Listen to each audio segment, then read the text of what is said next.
हा ज्ञानाचा अभिमान. श्रीमंतीचा अभिमान. श्रीमंतीचा अभिमान कोण आहे माझ्यापेक्षा श्रीमंत? कोल्हापूरला जायचो मी आणि आपल्याच माणसाकडे जायचो. आपल्या माणसाकडे नाही, वारकरीकडे जायचो. वारकरी पण होता आणि मोठा शेठजी पण होता. मोठा बंगला बांधला त्याने आणि म्हटले महाराज स्वप्नपूर्ती आहे ही, खूप सुंदर घर बांधलं. मी म्हटलं ठीक आहे, आता तुम्हाला संतुष्ट आहात ना तुम्ही? म्हटले हो. म्हटलं फक्त रडू नका आता परत. दुसऱ्या वर्षी परत जाणं झालं. चेहरा थोडासा उदास दिसला त्यांचा. म्हटलं काय बिघडलं, काय बरं वाटत नाही का? नाही बरं आहे, सगळं व्यवस्थित आहे. पण गेल्या वर्षी तुम्ही जेव्हा आलात तेव्हा आपलाच बंगला होता एकट्याचा आणि आजूबाजूला सगळे छोटे छोटे घरं होते. बर मग म्हणजे आपल्या बंगल्यापेक्षा मोठा बंगला बांधला, आता कसं मी सुखी राहू? मी मनातल्या मनात म्हटलं तुम्हाला आनंद तुमच्या मोठ्या बंगल्याचा नव्हता, लोकांच्या झोपड्यांचा होता. आपल्यापेक्षा कुणीतरी छोटा आहे याचा या अभिमान. अभिमानाचं पुढचं रूप मला अभिमान नाही याचा अभिमान. बरेच माणसं मी असे पाहिले की कायम असं मिरवत असतात की मला अभिमान नाही. माणसं वर खुर्चीवर बसले की ते खाली म्हणजे येताना का घेऊ कोणी काय ते पाय जुळत बसणार. माणसं पुढं बसले की ते चपला जुळत बसणार. आणि त्यांना विचारलं असं का तुम्ही वागतात? नाही नाही म्हटलं आपल्याला अभिमान नाही बाबा, आपण काय नाही नाही, आपण निराभिमानी माणसं आहोत. हा अभिमान नसल्याचा अभिमान, शेवटचा अभिमान. मनुष्य असतो अभिमानी आणि अभिमानी असून जेव्हा तो निराभिमानी रूपामध्ये येतो तो अतिशय खतरनाक होतो बरं का महाराज. ऑपरेशन करायचं तर असंही करावं लागेल. मुळामध्ये वृत्ती अभिमानाचीच, वृत्ती अहंकाराचीच. पण अहंकार असून सुद्धा कायम खुर्चीवर बसणारा मनुष्य जेव्हा तुम्हाला हात जोडतो ना, समजावं त्याचं पाय पडणं पाय पडण्यासाठी नाही, पाय ओढण्यासाठी आहे. संदर्भ हो, जे बोलायचं ते संदर्भाने बोलायचं. व्यवहारातल्या गोष्टींचं तुम्हाला वाईट वाटत असेल तर आध्यात्मिक घेऊया. रावणाचा मामा आहे मारीच. अहो ह्या सगळ्या ज्या कथा आहेत ना, या सगळ्या कथा व्यक्तींच्या कथा नाही, माणसाच्या वृत्त्यांच्या ह्या कथा आहेत. माणसानं जर सांगितलं हे तुमचीच वृत्ती आहे तर त्याचा अहंकार खवळून उठेल महाराज. म्हणून आमच्या शास्त्राने योजना केल्या की नावं दिले त्यांना, ते नावं त्या व्यक्तित्वाचे नाही, तुमच्या वृत्त्यांचे आहेत. म्हणून रामायण बाहेर नाही हो, रामायण आतमध्ये घडतंय रोज.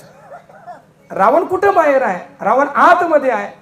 राम कुठं बाहेर आहे? राम आतमध्ये आहे. घ्यायचा अनुभव त्याचा हो. चिंचणीला कथा सुरू झाली आहे. आतमध्ये बसलेला राम म्हटला किती आनंद आहे, चला कथेला जाऊया. पण तिथं जर रावण निर्माण झाला तर तो म्हणतो काय काम डोकं उठवणं लावलं इथं. राम म्हणेल जाऊ दे ना 4 तास. रावण जर अंतःकरणामध्ये जर निर्माण झाला तर 2 मिनिटं सुद्धा अशक्य होईल. प्रश्न असा आहे जिंकेल कोण? कोण जिंकेल? ज्याचं खाद्य जास्त असेल तो जिंकेल. रावणाचं खाद्य कुठं भेटतं नाही सांगत, रामाचं खाद्य सांगतो महाराज. रामाचं खाद्य साधू संतांच्या संगतीमध्ये आहे आणि शास्त्रांच्या चिंतनामध्ये सापडतं. म्हणून चिंतन यासाठी करायचं की आमच्यामधला रावण नको जागृत व्हायला, आमच्यातला राम सदोदित राहायला पाहिजे, त्याच्यासाठी चिंतन करायचं. मी मारीच सांगतोय आपल्याला. मारीच रावणाचा मामा आणि सीतेचं अपहरण करायचं, परंतु तिथं आपल्याला साक्षात जाता येणार नाही, रामाला दूर करावं लागेल. म्हणून मारीचाला सांगितलं तुम्ही जा आणि काय होऊन जा, हरण होऊन जा. बरोबर केला. पण प्रक्रिया खूप गोड आहे. लोक गोष्टी सांगतात त्याच्यातली वृत्ती सांगत नाही. म्हणजे मी सांगतो म्हणजे मी शहाणा असं नाही, माझ्या गुरुजींनी सांगितलंय मला. रावण मारीच्याकडे आला, साष्टांग दंडवत घातला मारीच्याला मामाला बघा. आणि जेव्हा रावणाने मारीच्याला दंडवत घातला, आनंद व्हायला पाहिजे की नाही? एखाद्याने जर आपल्याला दंडवत घातला की आनंद व्हायला पाहिजे की नाही? सहज प्रवृत्ती होईल की नाही? मारीच थरथर कापायला लागला. का बरं? हा दुष्ट आहे, हा कायम सगळ्यांना रडतोय. आणि ज्या अर्थी त्याने मला नमस्कार केला, दंडवत केला, या अर्थी माझे दिवस थोडे राहिलेले असावेत.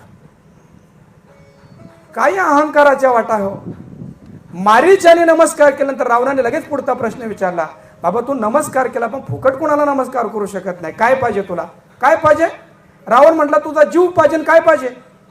तो म्हटला म्हणजे एकदा नमस्कार केला मी तुम्हाला आणि त्याच्या मोबदल्यामध्ये रामाच्या समोर जा आणि त्याच्या बाणाने मरा, त्याच्यासाठी माझा नमस्कार आहे तुम्हाला. याला सुनियोजित दंभ असं म्हणतात. माणसं असतात अहंकारी, अहंकाराने ठासून ठासून भरलेले असतात, परंतु जेव्हा निरहंकारतेचा बुरखा घेऊन समाजामध्ये वावरतात ना, तेव्हा ते अजून भयानक होऊन जातात आणि सगळ्या समाजाला विषयुक्त करून टाकतात. इतकं भयानक आहे बरं. ज्ञानाचा, अज्ञानाचा, त्यागाचा, अहंकार नसण्याचा आणि अहंकार असून निरहंकारी वावरण्याचा. बस करूया आता.